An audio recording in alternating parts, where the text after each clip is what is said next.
সিলেটের উইকেটটায় এবার বিপিএলের আসরে ব্যাটিং সহায়ক বরাবরই।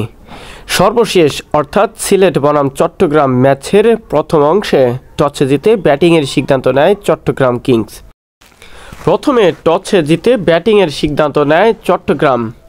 তাদের ব্যাটিং জ্বরে লণ্ডভণ্ড হয়ে যায় সিলেটের বোলাররা। 204 রানের বড় টার্গেট ছুড়ে দেয় সিলেটকে, আর সেই টার্গেটে ব্যাট করতে নেমে উইকেট হারিয়ে যেন প্রথম থেকেই বিপর্যয় পড়ে দলটি। প্রথম ওভারের দ্বিতীয় বলে উইকেট হারান পল স্টার্লিং, প্যাভিলিয়নের পথ ধরেন। এরপরেও জাকের আলী কিছুটা আশার আলো দেখালেও যেন তিনিও বেশিক্ষণ টিকতে পারেননি। মাত্র 28 রান করে তিনিও ছেড়েছেন মাঠ।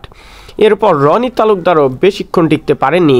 তার পরের ওভারেই জাকের আলীর পরেই রনি তালুকদারও ফিরেছেন প্যাভিলিয়নের পথে।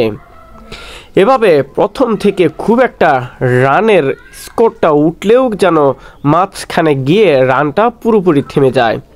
যদিও সিলেটের সম্ভাবনা ছিল ভালো কিছু করার, কিন্তু দুর্ভাগ্যবশত চট্টগ্রামের বিপক্ষে বড় স্কোরে ব্যাট করতে নেমে ব্যাটিং বিপর্যয় পড়ে দুর্ভাগ্যবশত অনেক বড় দুর্ঘটনায় ঘটে সিলেট সুপার সিক্সার্সের জন্য।